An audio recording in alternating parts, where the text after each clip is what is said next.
وَإِذَا مَرُّوا بِاللَّغْوِ مَرُّوا كِرَامًا। রহমানের বান্দা যারা হবে তারা বেহুদা কথায় সময় নষ্ট করবে না, বেহুদা কাজেও সময় নষ্ট করবে না, অনর্থক কাজে ঘোরাঘুরি করবে না, তাস খেলায়া জুয়া খেলায়া সময়টা পাস করবে না, অর্থের দণ্ড করবে না, লুডু খেলায় রাত জায়গায় শেষ করবে না, খামাখা মোবাইল দিকে রাতটা একবার নষ্ট করে দেবে না। আল্লাহ বলেন যারা রহমানের বান্দা হবে তারা প্রতিটা সময়কে হিসাব করে করে তারা সময়টাকে পরিচালনা করবে। আমাদের সমাজেও কত সময় এখন নষ্ট হচ্ছে। বর্তমান যুগের ছেলেমেয়েরা বাবাকে চায় না, মাকে চায় না, মোবাইল চায়। কি চায়? বাবাকে চায় না, মাকে চায় না, মোবাইল চায়। বাস্তবতা আছে না? ভাত চায় না, কিছু চায় না, টাকা চায় মোবাইলে এমবি ঢোকানোর জন্য। সমাজ শেষ হয়ে যাচ্ছে। এই জন্য প্রত্যেকটা সময় আমাদের চিন্তা করে করে কাটানো উচিত। রব্বুল আলামিন ডাক দিয়ে বলেন, এক নাম্বার গুণ রহমানের বান্দা হওয়ার জন্য নিরহংকার থাকতে হবে। আর জাহেল টাইপের লোকগুলো যখন তোমাদের সঙ্গে উদ্ধত আচরণ করবে, ঝগড়া করার চেষ্টা করবে, তর্ক করার চেষ্টা করবে, তখন বলবে ক্বালু সালামা, আমি স্যালেন্ডার। আপনি অল্প সময়ের জন্য হেরে গেলেন, কিন্তু লম্বা সময়ের জন্য আপনি বিজয় লাভ করলেন। ওই ব্যক্তি হয়তো মনে করে কেন স্যালেন্ডার হলি কেন, এরকম বলে না, স্যালেন্ডার হলি কেন। আবার অন্যের কাছে গল্প করে যখনই ধরছি স্যালেন্ডার হয়েছে।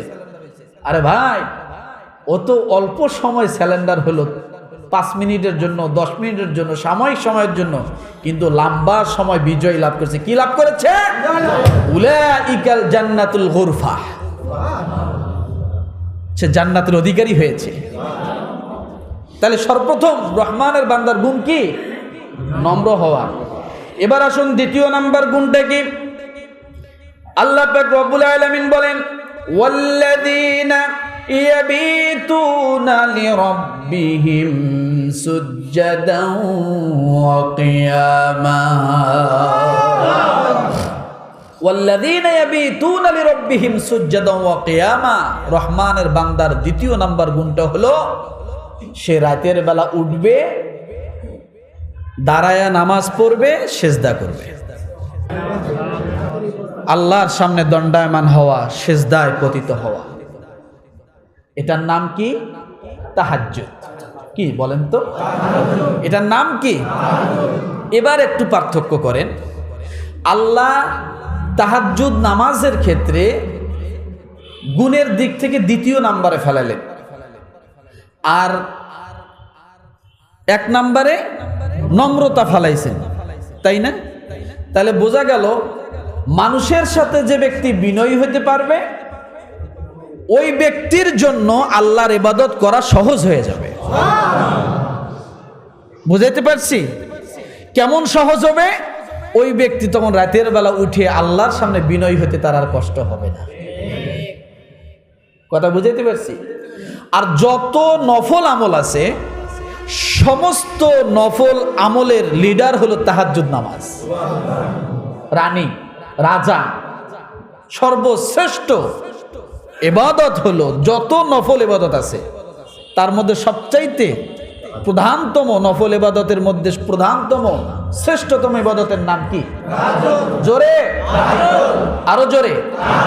কারণ যে ব্যক্তি তাহাজ্জুদ পড়ে সে ব্যক্তি 5 ওয়াক্ত নামাজিও হয়ে যায়। 5 ওয়াক্ত নামাজি ছাড়া হঠাৎ একজন ব্যক্তি উঠে তাইতে তাহাজ্জুদ পড়ে না। কি? এই জন্য রব্বুল আলামিন বলেন, ওয়াল্লাযীনা ইয়াবিতুনা লিরাব্বিহিম সুজদান ওয়া কিয়ামা। আপনি যদি রহমানের বান্দা হতে চান, রাত্রে উঠুন, কমসে কম 2 রাকাত নামাজ পড়ুন, আল্লাহর কাছে দোয়া করুন। আমার ভাইয়েরা, যে ব্যক্তি তাহাজ্জুদের নামাজ পড়ে ওই ব্যক্তি সবচাইতে আল্লাহর নিকটবর্তী হয়ে যায়। যে ব্যক্তি আল্লাহর বন্ধু হতে চায়, আল্লাহর ওলিতে পরিণত হতে চায়, আর যদি সে তাহাজ্জুদের নামাজ না পড়ে কোনোদিন ওলি হতে পারে না। কারণ ওলি হওয়ার জন্য শর্ত হলো রাতের বেলা সে বিছনাকে আলাদা করবে, কিছু সময়ের জন্য আল্লাহর সামনে চোখের পানি ফেলাবে। তাতাজাফা জুনুবুহুম আনিল মাদাজি'i ইয়াদউনা রাব্বাহুম খাওফান ওয়া তামাআ। পৃষ্ঠদেশকে আলাদা করে, ইয়াদউনা রাব্বাহুম খাওফান ওয়া তামাআ, রবের ইবাদত করে ভয় এবং আশা নিয়ে। সুবহানাল্লাহ বলে। তাহলে রহমানের বান্দার দ্বিতীয় গুণটা কি হবে? তাহাজ্জুদ গুজার। আচ্ছা বলেন, আমরা কি মাঝে মাঝে হলেও পড়তে পারবো? রাজি আছেন? জোরে বলেন। আপনি যেদিন পড়লেন, যখন পড়লেন রাতের বেলা, তখনই আল্লাহর সঙ্গে আপনার একটা নেটওয়ার্ক সাথে সাথে চালু হয়ে গেল। হতে পারে একদিনের সুযোগ সারা জীবনের জন্য নাজাতের জরিয়া। রাত্রে ঘুম হয় না, উঠুন, উজুটা করে নামাজে দাঁড়িয়ে যান, নামাজ পড়েন, ব্রেনটা ঠান্ডা হবে। আপনি যখন সেজদায় যাবেন, লম্বা সেজদায়, তখন ব্রেন একবারে ফ্রি হয়ে যাবে। যত ওষুধ খান ব্রেন ফ্রি করার জন্য, সবচাইতে বড় ওষুধ হলো সেজদা। বিশ্বাস না হয় আপনি চিকিৎসা বিজ্ঞানের থিওরি পড়ে দেখেন, যে যত লম্বা সেজদা দিবে তার ব্রেন তত হালকা হবে। কারণ এই মাথার মগজ প্রায় 1200 গ্রাম। কত গ্রাম? প্রায় 1200 গ্রাম, 1 কেজির উপরে। এইটা আপনার মাথায় আছে, আপনার কোনো ওজন লাগে নাকি? এর চতুর সাইডে আল্লাহ এমন কিছু পদার্থ পানি দিয়েছে, পানিটা সম্পূর্ণ ওজনটাকে হালকা করে ধরে আছে। যখন আপনি সেজদায় যান, তখন এইটা আবার রিপেয়ার হয়, তখন মানুষের মাথা আরো ফ্রি হয়ে যায়। এই জন্য সেজদা আল্লাহ তাআলা এইভাবে দিছেন, চিকিৎসা বিজ্ঞানী এটা বাইর করছে। তাহলে আমরা তাহাজ্জুদ পড়ব ইনশাআল্লাহ, রাজি? ইনশাআল্লাহ। এরপরে তৃতীয় নাম্বার গুণ হলো রহমানের বান্দার, ওয়াল্লাযীনা ইয়াকুলুনা রাব্বানা সরিফ আন্না আযাব জাহান্নাম ইন্না আযাবাহা কানা গরামা। দেখেন, তাহাজ্জুদের পরে যে দোয়া করবেন, দোয়া আছে না নাই? সূরা ফুরকান আয়াত নাম্বার 65। কত কত? আয়াত নাম্বার 65। রব্বুল আলামিন এখানে ডাক দিয়ে বলেন, বান্দা বলবে, যারা বলো আল্লাযীনা ইয়াকুলুনা রব্বানা ইগফির লানা রব্বানা ইসরিফ আন্না, হে আমাদের প্রতিপালক, জাহান্নামের আযাব আমাদের থেকে দূরে রাখুন।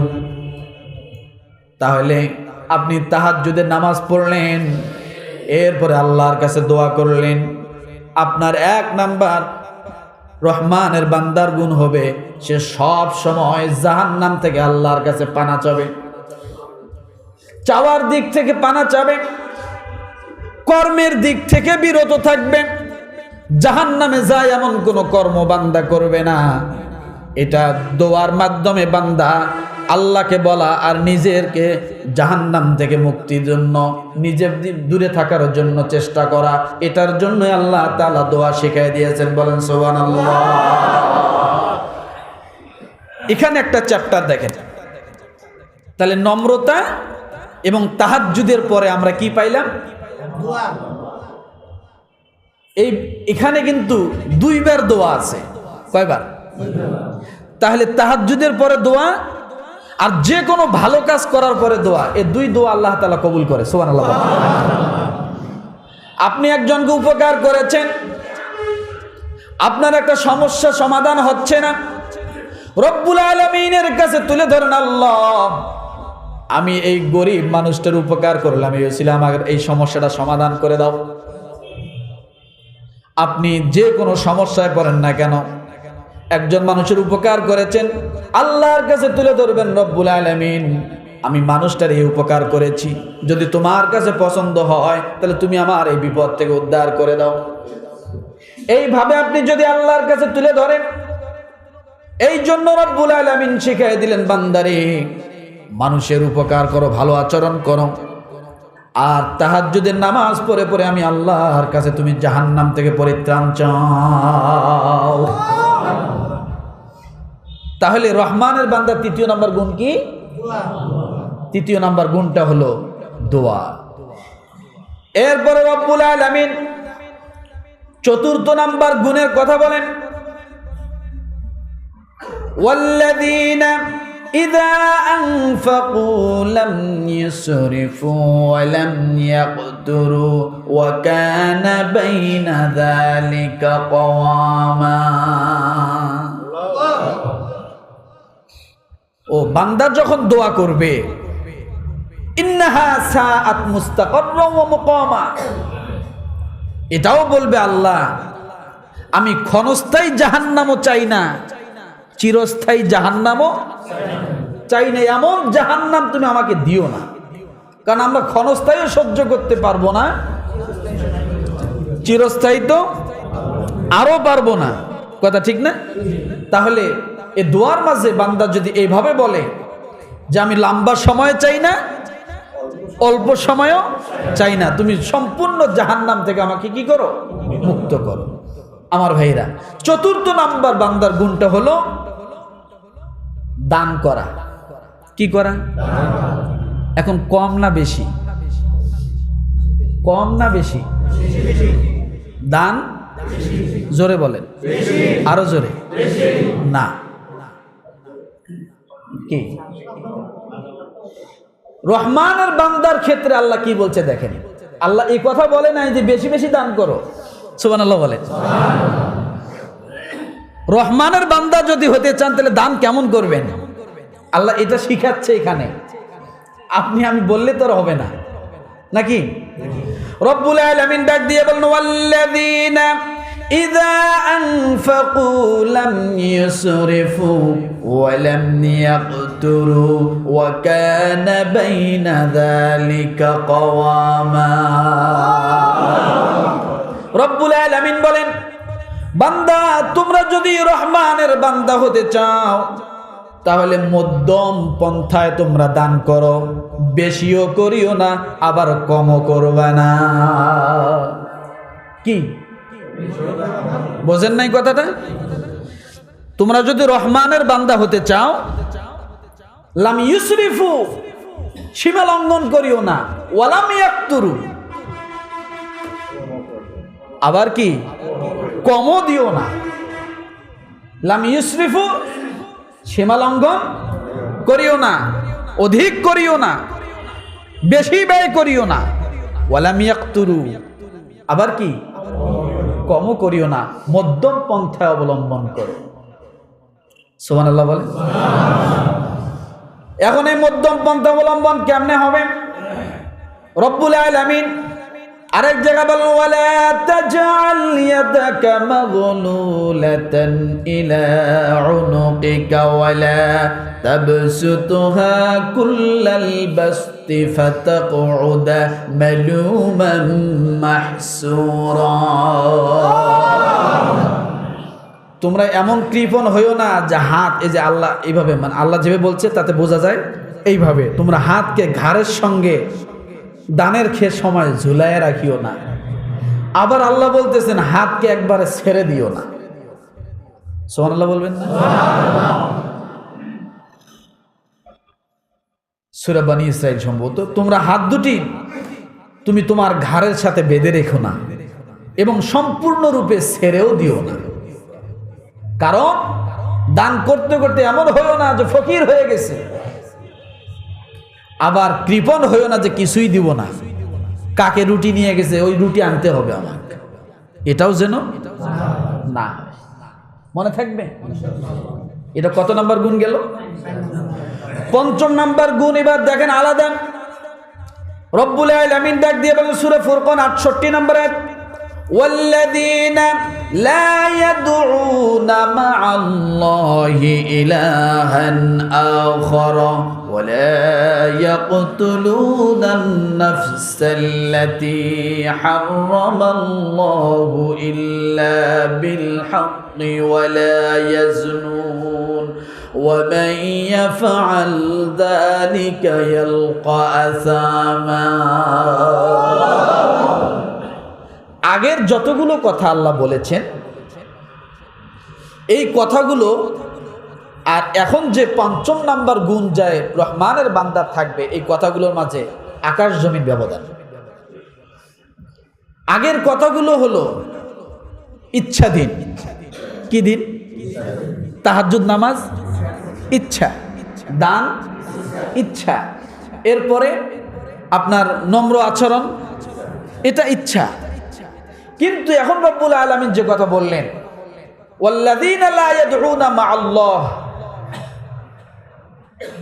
পঞ্চম নাম্বার গুণ হলো রহমানের বান্দা হবে তারা যারা শিরক করে না। কি করে না? কি করে না? আল্লাহর সঙ্গে অন্য কারোর সঙ্গে শরীক করে না। কারণ এই একটি বিষয় যদি আপনার না থাকে তাহলে আপনার জন্য সামনের জীবন অনেক উন্নত, অনেক কি উন্নত। তাহলে এক নাম্বার শিরক করো না।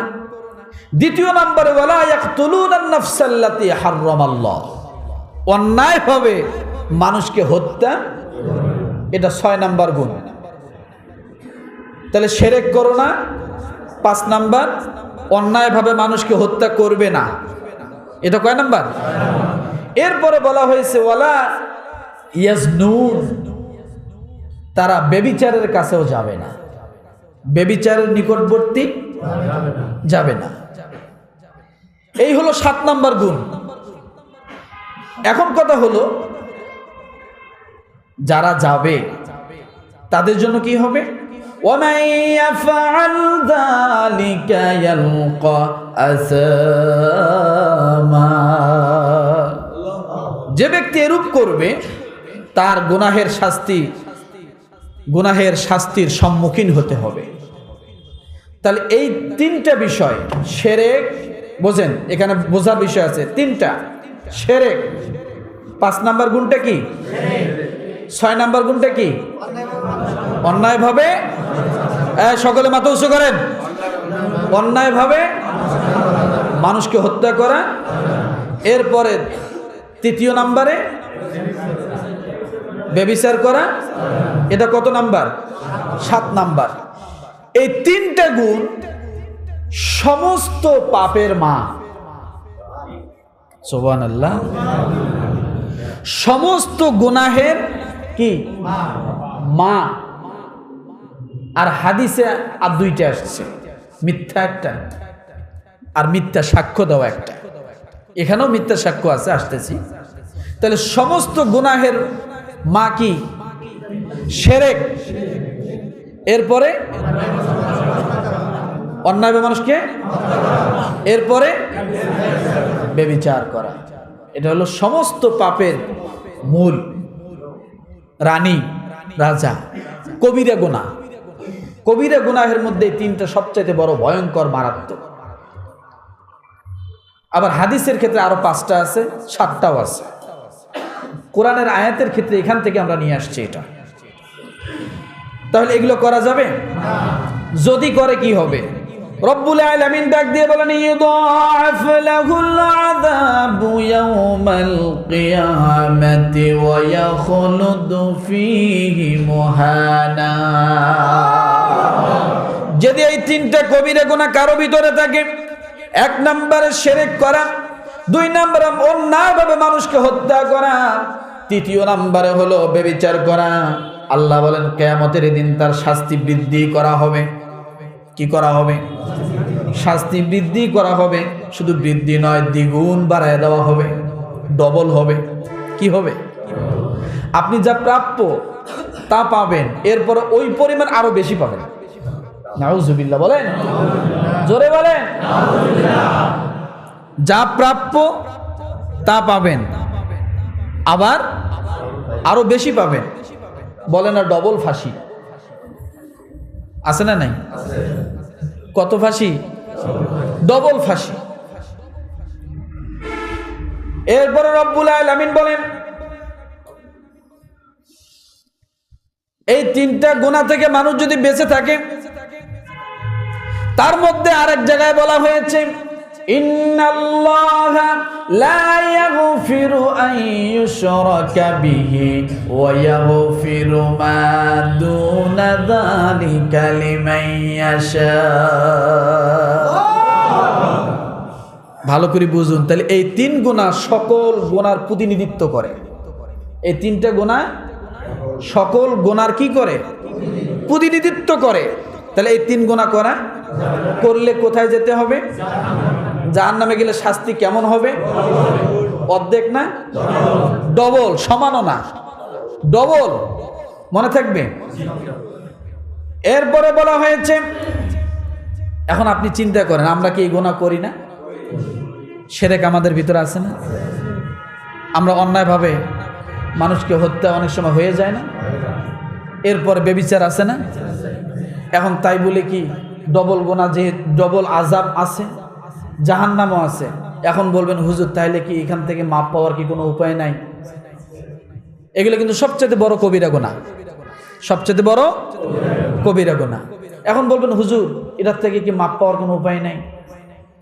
রব্বুল আলামিন ডাক দিয়ে বলে বান্দারে এই তিন গুনার কথা শুনে একবারে ছিটকে পড়ে যেও না, হতাশ হও না। আশা সঞ্চয়ের কোরআনুল কারীমের মধ্যে যতগুলো আয়াত আসছে তার মধ্যে এটা একটা আয়াত, ইল্লা মান তাবা ওয়া আমানা ওয়া আমিলা আমালান সালিহান ফাউলাইকা ইউবাদদিলুল্লাহু সাইয়্যাতিহিম হাসানা ওয়া কানাল্লাহু গফুরুর রহিম। আমরা সকলেই জানি শিরকের গুনাহ মাফ। আল্লাহ নিজে বলছেন ইন্নাল্লাহা লা ইয়াগফিরু আন ইউশরাকা বিহি ওয়া ইয়াগফিরু মা দুনা যালিকা লিমান ইয়াশা। এই আয়াতের ব্যাখ্যাটা কি রকম বলেন বোঝেন। আপনার জিনার গুনাহ আছে, আপনার মদের গুনাহ আছে, আপনার হত্যার গুনাহ আছে, সব গুনাহ একটা মনে কোন বস্তার ভিতরে আছে, আপনার কাছে আছে।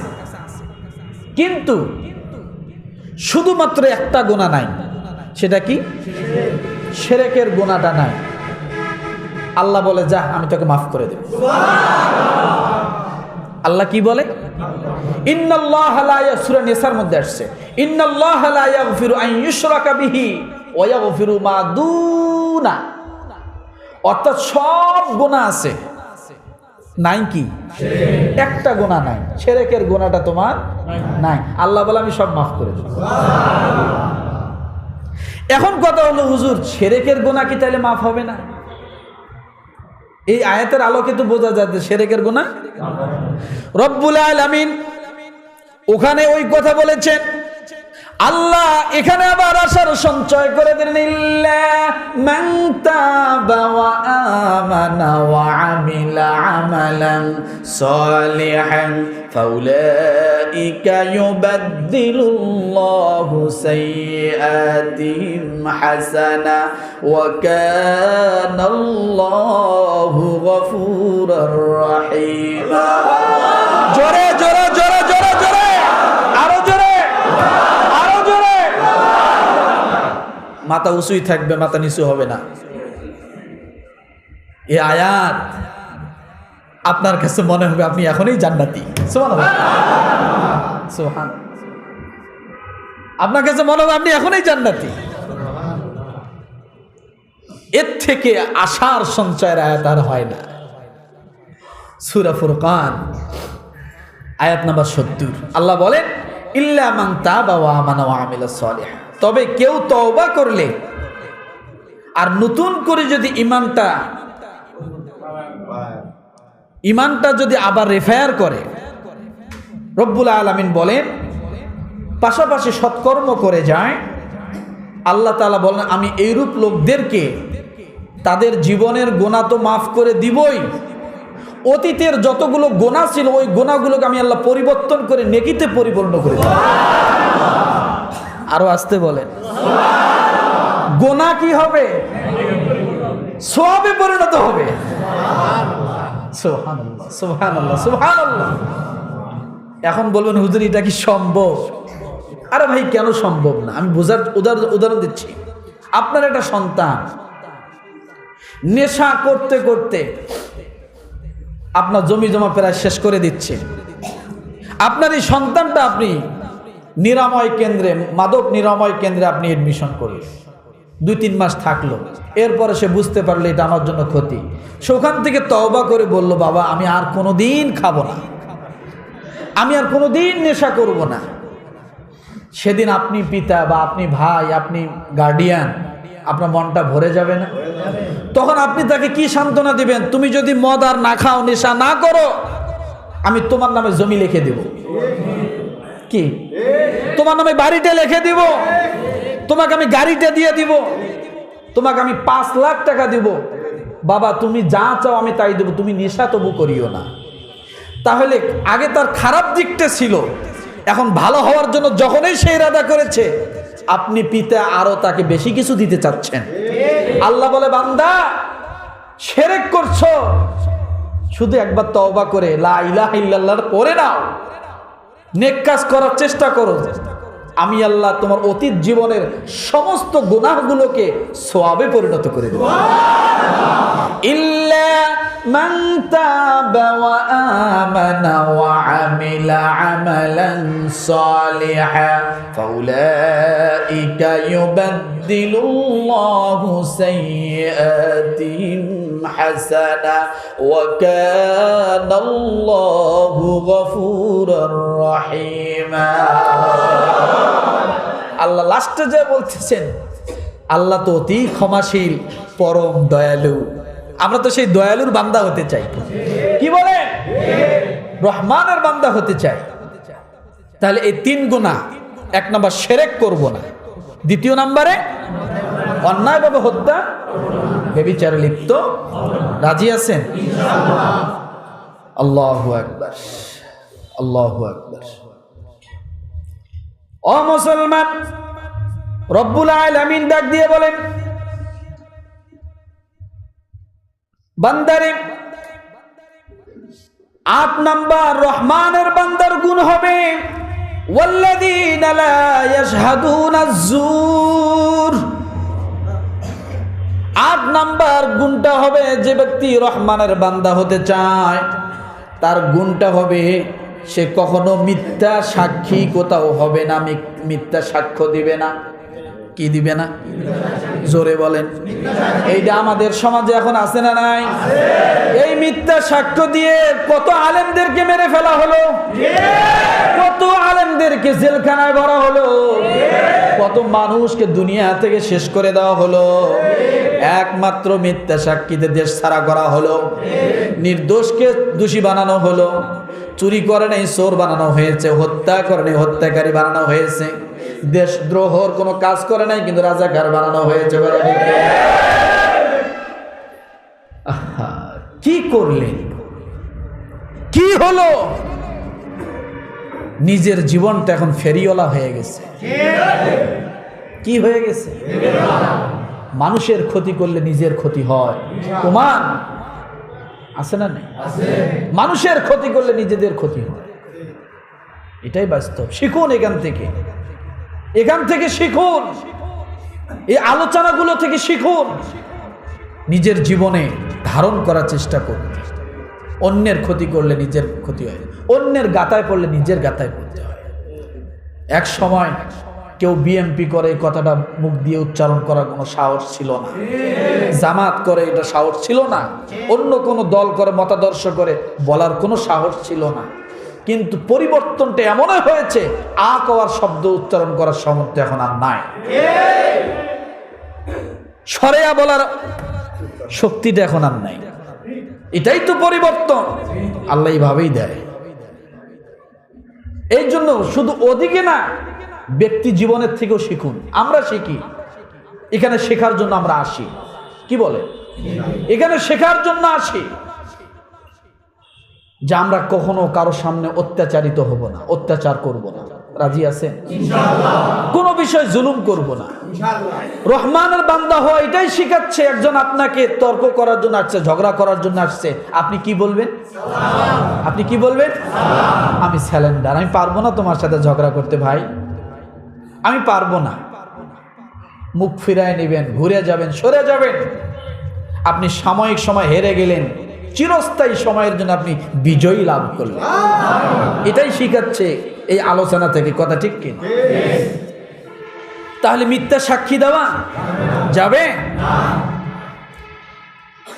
এরপরে রব্বুল আলামিন বলেন 9 নম্বর গুণ, ওয়াইদা মাররু বিল্লাগফি মাররু কিরামা। রহমানের বান্দা যারা হবে তারা বেহুদা কথায় সময় নষ্ট করবে না, বেহুদা কাজেও সময় নষ্ট করবে না, অনর্থক কাজে ঘোরাঘুরি করবে না, তাস খেলায়া জুয়া খেলায়া সময়টা পাস করবে না, অর্থের দণ্ড করবে না, লুডু খেলায় রাত জায়গায় শেষ করবে না, খামাখা মোবাইল দিকে রাতটা একবার নষ্ট করে দেবে না।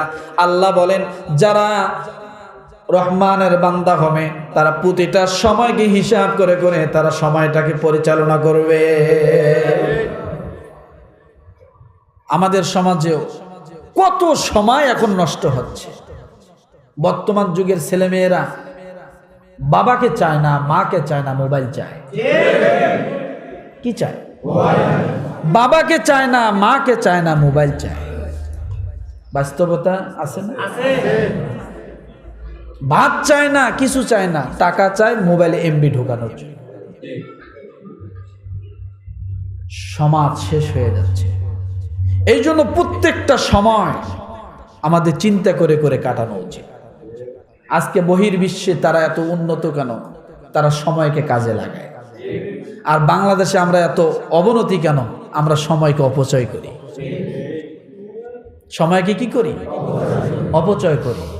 শুধুমাত্র সময়ের মেনটেন হয় কিছু কিছু কঠিন কর্মসংস্থানে, আর হলো এই মসজিদে ইমামতির কাজে। 1 মিনিট এদিকেও যাওয়া যাবে না, ওদিকেও যাওয়া যায়। হ্যাঁ হুজুর আগে দাঁড়াইছে কেন?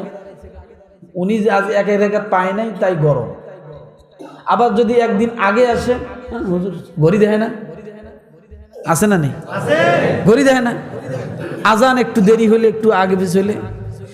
সময়কে আমরা এখানে মূল্য দেই শুধু এই ক্ষেত্রে, বিরোধিতার ক্ষেত্রে।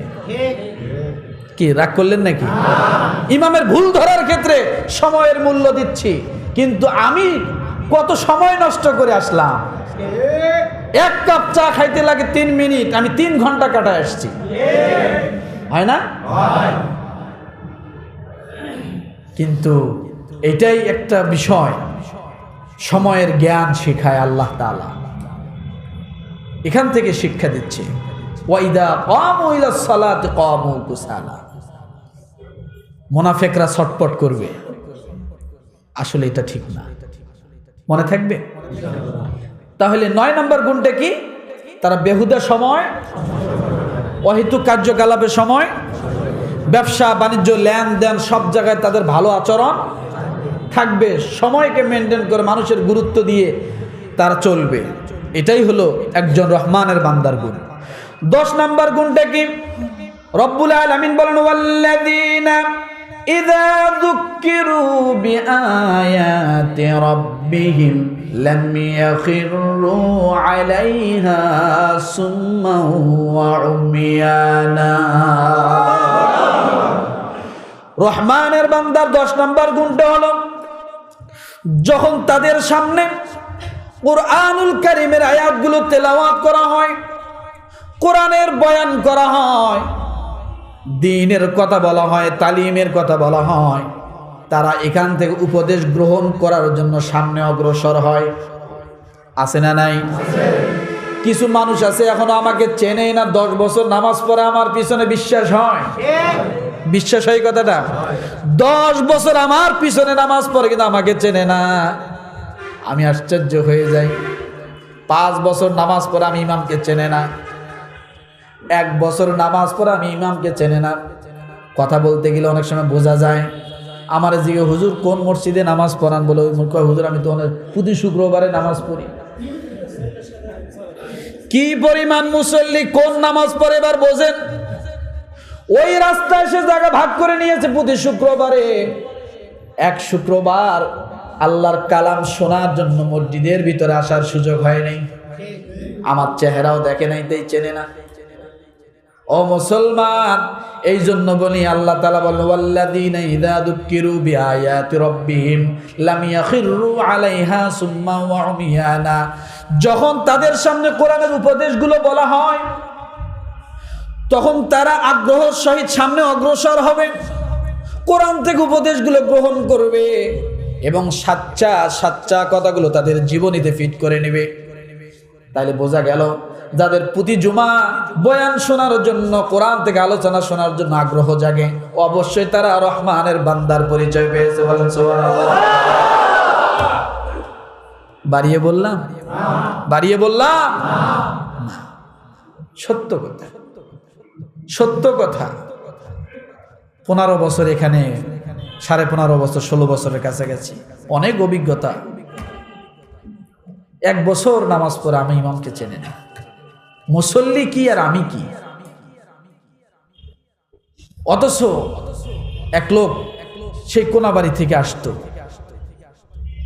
আর বলতো হুজুর আমি নামাজের পরে আপনার সঙ্গে শুধু আপনার সঙ্গে একটু দেখা করে যাই, আপনি যাতে আমাকে দেখেন।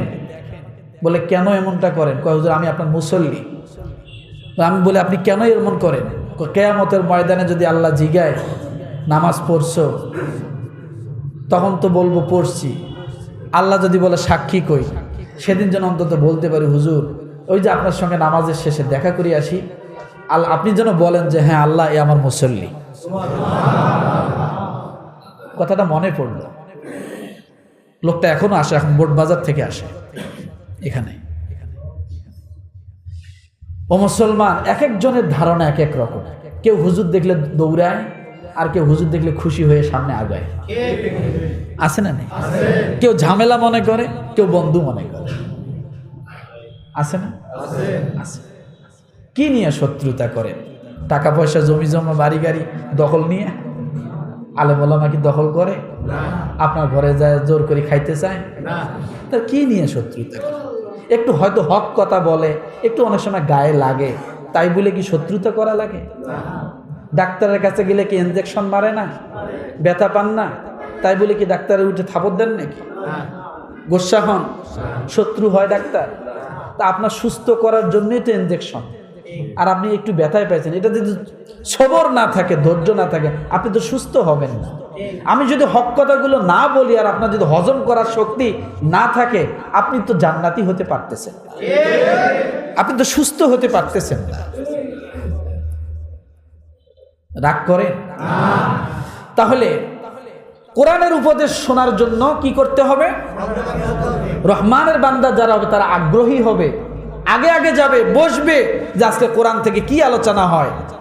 আরে ভাই, আমল করতে না পারি, শুনতে শুনতে একদিন হয়ে যাবে তো। অনেকেই বলে যে এই কান দিয়ে শুনে ওই কান দিয়ে বাইর করে দেয়, লাভটা কি? ভাই এখানেও লাভ আছে, লাভ নাই কি?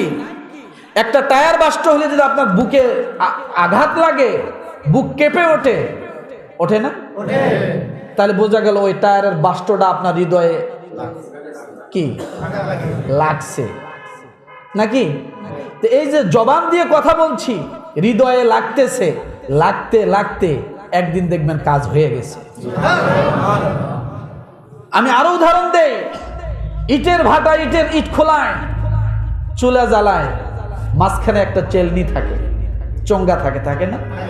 ওটা দিয়ে কি বাইরে হয়? এদিক দিয়ে ঢোকে, ওদিক দিয়ে, কিন্তু এই ঢুকে আর বাইর হইতে হইতে মাঝখানে কিন্তু ওই ওটার নাম কি? চুঙ্গি। যাই হোক, ওটার ভিতরে কিন্তু আস্তে আস্তে কালো কালো ছাই আটকে যায়, যায় কি যায় না? কালো কালো ময়লাগুলো আটকে যায় না ধোঁয়া থেকে? হইতে হইতে এক সময় কিন্তু ওটা বন্ধ হয়ে যাবে। কিন্তু কথা হলো কোনটা? কিছু তো আটকে, কিছু তো আটকে, ওইটাই কাজ করবে। আপনি শুনুন, এক কান দিয়ে আরেক কান দিয়ে বাইর করেন, সমস্যা নাই। রসুলের হাদিস আছে, এক কবরস্থানের পাশ দিয়ে রসুল যাচ্ছে, তো দেখে কিছু মাথার খুলি, ওই মাথার খুলি থেকে আওয়াজ আসতেছে। সাহাবায়ে কেরাম বলছেন, ইয়া রাসূলুল্লাহ, এটা কি? বলে, দেখো, এই লোকগুলা অনেক ভালো মানুষ ছিল, এরা ভালো কথা শুনতো, এক কান দিয়ে শুনতো, যদিও আর এক কান দিয়ে বাইর করতো, ওইটাই আল্লাহ তাআলা তার জন্য মাফের ঘোষণা করে দিয়েছে। এই আওয়াজটাই তো শোনার অনেকের ভাগ্য হচ্ছে না, হচ্ছে? দেখেন নাই কি এখন রাস্তাঘাটে মানুষ বেকার আছে না? এটাই তো শোনার ভাগ্য হচ্ছে না। আপনাকে যে আল্লাহ নিয়ে আসছে এক কান দিয়ে শুনে আর কান বাইর করার মতো, আপনি মনে করেন আল্লাহর অর্ধেক পথে চলে আসছে, বাকিটা কবুল করে আল্লাহ বাকিটা পরিপূর্ণ করে দেবে। নাকি রাগ করলেন? তাহলে ওয়াজ মাহফিল হোক, কোরআনের আলোচনা হোক, দ্বীনের তালিম হোক, আমরা যাব কি যাব না? বসবো কি বসবো না? এটা হলো রহমানের বান্দার 10 নাম্বার গুণ। এরপরে রব্বুল আলামিন সর্বশেষ যে গুণের কথা বলেন, ওয়াল্লাযীনা ইয়াকুলুনা রাব্বানা হাব লানা মিন আজওয়াজিনা ওয়া যুররিয়াতিনা কুররাতা আ'য়ুন ওয়াজআলনা লিল মুত্তাকিনা ইমামা। সর্বশেষ 11 নাম্বার গুণটা আমি বললাম। 11 সর্বশেষ হলো বান্দা দোয়া করে। রহমানের বান্দা দোয়া কয়বার পাইলাম? কয়বার? প্রথমে তাহাজ্জুদ নামাজের পরে, নম্র এবং তাহাজ্জুদ নামাজের কি পাইছি? দোয়া। কি দোয়া? জাহান্নাম থেকে আমাকে কি করো? পানা চাও। পানা চাইছি, আল্লাহ জাহান্নামের শাস্তি আমাকে, ইন্নাহা সাআত মুস্তাকাররা ওয়া মুকামা, আমি অল্পও চাই না, বেশিও চাই না, আমি জাহান্নামে চাই না।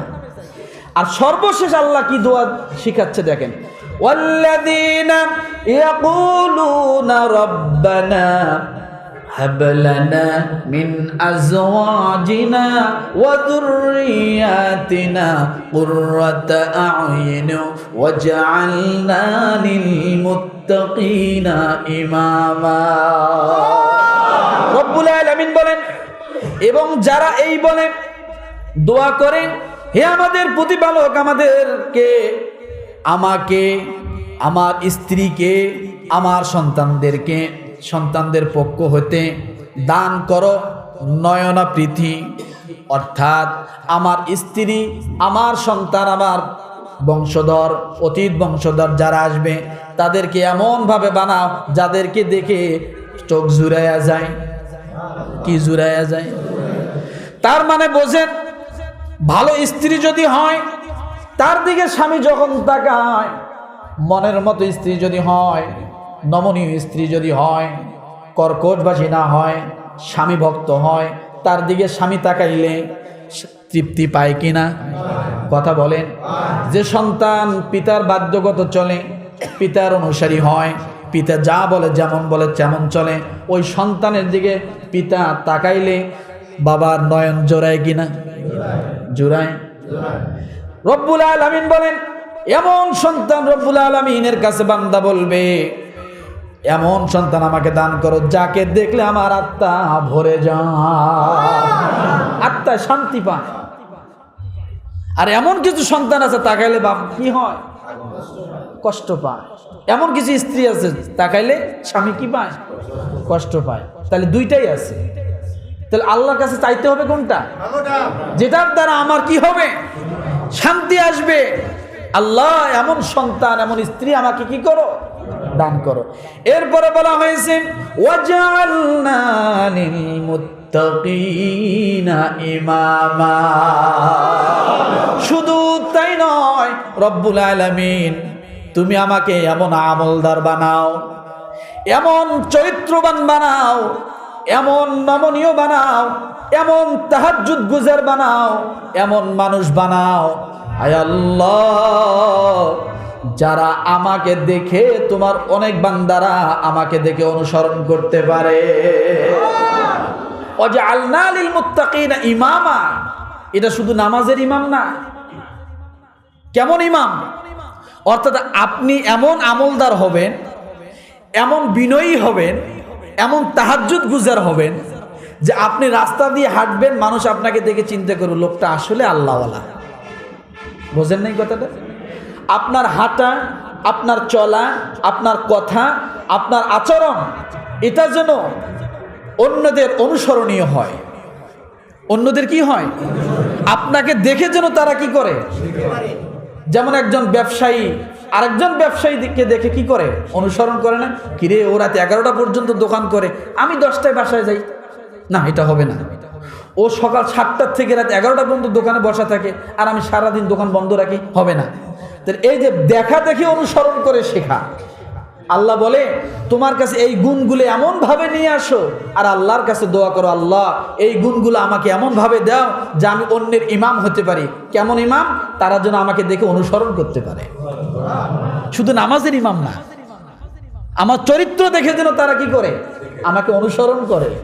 আমার কথা বলা দেখে যেন তারা কি করে, অনুসরণ করে। আমার চাহনি দেখে তারা যেন এটা করে। আমার আমল দেখে তারা যেন আমলের দিকে ধাবিত হয়ে আমাকে অনুসরণ করে। যে এই লোকটা এইভাবে তাহাজ্জুদ পড়তে পারে, আমি কেন পারি না? লোকটা এইভাবে দান করতে পারে, আমি কেন পারি না? লোকটা মানুষের সাথে এত সুন্দর কথা বলতে পারে, আমি কেন পারি না? তাহলে আমার এগুলো সব যেন অন্যের অনুসরণযোগ্য হয়। এটাই হলো ওয়াজআলনা লিল মুত্তাকিনা ইমামা, নেককারদের ইমাম যেন আমি হতে পারি। যারা নেকের পথে আসবে তাদের কি হতে পারি? ইমাম হতে পারি। সুবহানাল্লাহ। তাহলে কয়টা গুণ বললাম? কয়টা? সর্বপ্রথম গুণটা কি? নম্রতা, মনে থাকবে। দ্বিতীয় নাম্বার গুণটা কি? তাহাজ্জুদ, তাই না? এরপর তৃতীয় নাম্বার গুণটা কি? হ্যাঁ, জাহান্নাম থেকে পানা চাওয়া। চতুর্থ নাম্বার গুণটা কি? মধ্যম পন্থায় দান করা। মধ্যম পন্থা, বেশি বেশি না, কি মধ্যম পন্থায়, অর্থাৎ বেশিও না হয় কমও না হয়। এরপরে পঞ্চম নাম্বার গুণটা কি? ষষ্ঠ নাম্বার গুণটা কি? অন্যায়ভাবে। সপ্তম নাম্বার গুণটা কি? ব্যভিচার করা যাবে না।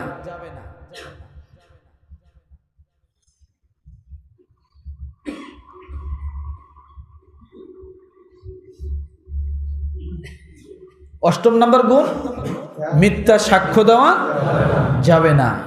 9 নাম্বার, বেহুদা কথা বেহুদা কাজে লিপ্ত হওয়া, নিজেকে কি করতে হবে? সেভ করতে হবে। যেখানে বেহুদা কাজ আছে সেখানে আমি যাব না। আর তাই যদি হয় তাহলে একটা সাধারণ ছোট্ট একটা বাক্স এনে রাস্তার পাশে খাড়া করে বলছে লাভ হেল কি লাগ, চোখে মুখে লাগ, এইটা বলা, আর কেউ কোনো দিকে থাকে না, সব বাক্সর গোড়ায় আছে না নাই? এর আসতে মানে ওঠায় না, এর খালি লেজ দেখায়, আর আমরা খালি দেখি। কি আছে না? মানুষ কম হয় নাকি? হ্যাঁ, খালি লেজ দেখায়, তাতেই দেখা যায় যে 100-200 লোক জড়ো হয়ে গেছে। খালি লেজ দেখায় 3 ঘন্টা কাটায় দিছে। লাস্টে যায় কি করলো?